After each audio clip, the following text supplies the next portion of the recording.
$10,000, $20,000, $30,000, $40,000. I've signed contracts for $120,000 before.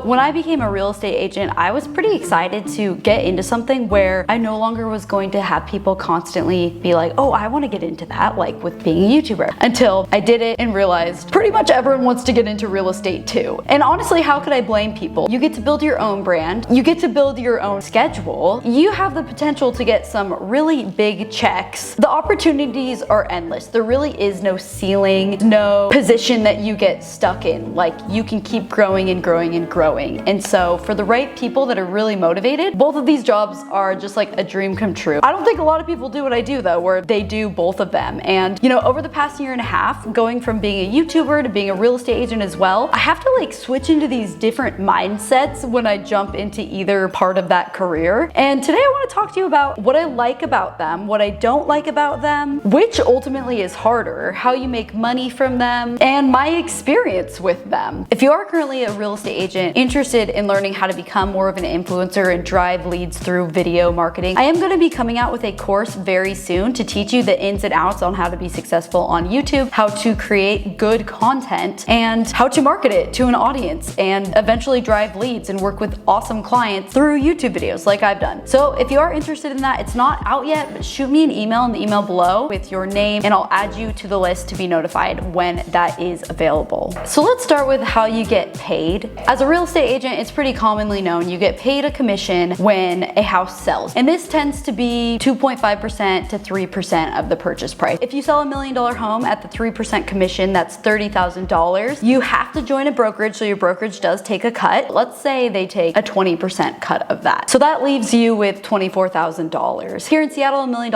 is the median price of a single family home. So it's really not out of reach. You sell a home and you could get a check for like $24,000. And that's your primary way of making money. Now, as an influencer, there's several different ways that you can make money. Obviously, if there's ads playing on the side, like a YouTube video, that's ad revenue. Maybe you're getting a creator bonus from Instagram or TikTok. Maybe you're selling a product. Maybe you have affiliate links. There's that. My hand can't do this very well. And then ultimately, brand integrations. That's been a huge one for me. Very similar to real estate, like a brand reaches out, wants to be in my video, and they'll pay me anywhere from $10,000, $20,000, $30,000, $40,000. I've signed contracts for $120,000 before. Like, it's obscene. So the way you get paid is sporadic. You have to pay your own taxes on it, but they can be really big checks. The difference here is with real estate, there's really one way you do it, and with influencing, there's several ways you can do it. My most asked question is always, well, which do you make more money from? Before I got into real estate, I was making about $500,000 a year as a creator slash influencer. And then the year that I got into real estate, I made $200,000 in real estate. And then I took a pay cut. I made around $300,000 as a creator just because I wasn't dedicating as much of my time to that. But I came out making the same amount of money, and I honestly prefer this way because having these two very different streams of income, if I'm not getting brand integrations, I'm likely having buyers or sellers reaching out that I can work with. And if the real estate market is slower, I likely have brand integrations waiting for me to do. Starting out.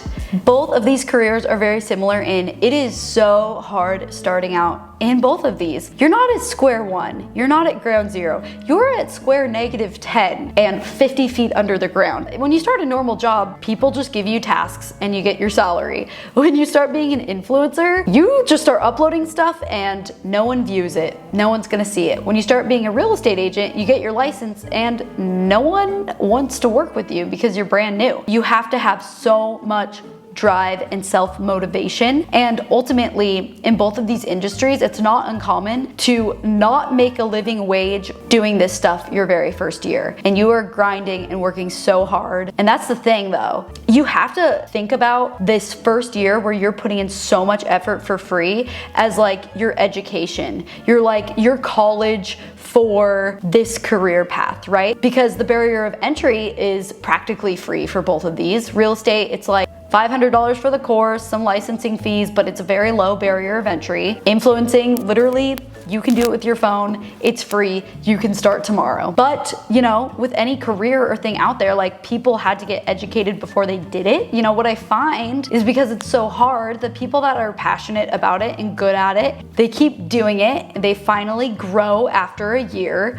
They gain momentum and they reap the fruits of their labor, and it's so extremely worth it, right? And then the people that weren't that passionate about it, it's not a good fit for them, they're not good at it, whatever, they get weeded out, right? It's not, neither of these industries is gonna be a perfect fit for everyone. If I had to choose which is harder to start, being an influencer or being a real estate agent, I would say being an influencer is the harder one to start because it's the one that takes longer to grow. At least with real estate, you can join a brokerage and join a team, go to an open house where people are gonna come through, and like eventually people are gonna work with you. It will happen. Whereas being an influencer, gosh, you know, you put content out there, you're starting from zero, and it's really hard to get any views at first. It took me 3 months to get my first 300 subscribers, and the way I did it was actually, this is so long ago, I don't think you can even do it now, but the way that I did it was, you know, I uploaded a video and I thought, of course it's gonna get views. Of course it didn't get any views, 0 views. So I was like, okay, I need to gain a little bit of momentum here. So the way that I did it was I found other YouTubers I aspired to be like. When they would freshly upload a video, I'd go to the comment section.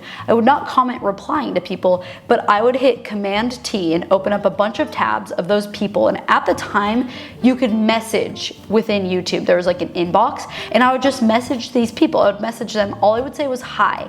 I wouldn't say check out my channel. I would say hi, and then they would likely click on my channel, and then if they liked it, they would subscribe. And that's how I got to my first 1,000 subscribers, was literally by doing stuff like that. It's hard. Like, you have to put yourself out there and get yourself out there on your own. You gain a small momentum, and then the platform figures out what to do with you. Now, once you have some momentum in these careers, which one feels like the harder earned money? I would say real estate. Definitely. Real estate is physically exhausting. You have to keep up your education, of course, and you know, you're working with clients that can be demanding. Whereas once you get your following in influencing, it's relatively easy work. A brand sends you the product, you like it, you talk about it in the video, maybe the video took you a day to make and you kind of made 20 grand in a day, sort of thing. In real estate, you could show the same client around for 6 months and then finally you see a check from it. Now, let's talk about career path. As a real estate agent, you're not reinventing the wheel. There is a career path that you can take. You become an agent or you join a team, you work with clients. Every year, your GCI is going up because your average purchase price is going up as the market's going up, and as you work with more clients and do a really great job, they refer you their friends. As long as you're putting in like that same amount of effort every year, you're gonna grow a bigger client base and make more money. For example, for me, my first year, I made around $200,000. I sold 20 homes, and my average price point was about $650,000 per house. After cuts and everything, I made out with $200,000. Now this year, my second year, I could very well be on track to close about 25 homes, so 20% more. And my average purchase price is up to about $900,000 because my clients can afford more now, and the average price point has gone up. I very well could see myself making north of $400,000, which is a really big boost. So you keep going up and up, and eventually agents reach this cap where if they're working with about 40 to 60 clients in a year, you're kind of at capacity because you have to show up for those people, and there's not 2 of you, there's only 1 of you. So what do? You do make more of you. You make a team. That is a lot of real estate agents' goals. They make a team, they have people under them because they have so many clients. Other people are showing for them as well, and they get a bit of that commission too. That's where opportunities can be endless. You can create a husband and wife duo team. That's really common. You could be a team of, 5 people that does $100 million, or you could be one of those like mega realtors that's doing $1 billion a year with their big team that does like luxury real estate. Maybe you jump into a different market. You can get licensed in other states. You create a bigger referral network. Then eventually, when you're old and tired and don't want to run around town anymore showing, but you still have clients reaching out to you, you completely solely just refer them to great agents you trust, and you can collect a referral fee on those, which basically becomes passive income for you while you're in retirement. So that's like the ultimate real estate agent guidebook career path. The career path of an influencer is a wheel that is still being reinvented. And so I want to tell you my story of my career path that I took and what I understand to be the career paths out there right now. I started my YouTube channel, and my goal with the business model was grow my viewership, grow my following, and if you have an engaged following and you're doing large numbers, brands are gonna pay you a lot of money to integrate their products into your videos. So I was all about like, okay, I just wanna do branded integrations, and that's how I'm gonna make most of my money. My goal was to get to 1 million subscribers, and over a span of probably 7 to 8 years, it did not happen overnight for me, I eventually got to 1 million subscribers. After hitting 1 million subscribers, I was like, well, now what? You as a human, it's like we always wanna be growing, and I just hit this point where I was like, if I want to keep growing my audience, I'm constantly at the mercy of chasing whatever trends that the internet likes. And maybe I don't always like those trends. So there is this path where you can become like a mini celebrity. You just keep on growing your audience. You do all the trends that people want. You become the Charli D'Amelio, the Jake Paul, the Emma Chamberlain. Like, you're capitalizing on what the internet likes, and you just keep growing this huge following. That's great. But for me, I was like, okay, I'm so tired, constantly feeling like I need to keep my views up and grow my channel, grow, chasing trends. I don't want to do that. So how can I take my following and monetize that and keep creating a great income? For the longest time, I thought the only path was you need hundreds of thousands of views, you need to get to millions of followers. And then I read about the theory of having just 1,000 true fans, and how a lot of people have been implementing that. Like, you don't need millions of followers. Oftentimes when you have millions of followers, you still only have like a small amount that are actually your true fans that are engaged enough. But if you have just 1,000 really truly engaged followers, you can make a 6-figure income selling a $100 product to all of them. What's a product that I can sell? Well, I couldn't think of anything I was passionate about. I'm not just gonna come out with a product to come out with a product. I'm not just gonna come out with sweatshirts just because. Like, I need it to be something I'm passionate about, not a quick money grab. And so when I really thought about it, I knew I was passionate about real estate, and it clicked for me. Real estate is my product. It's an extension of myself,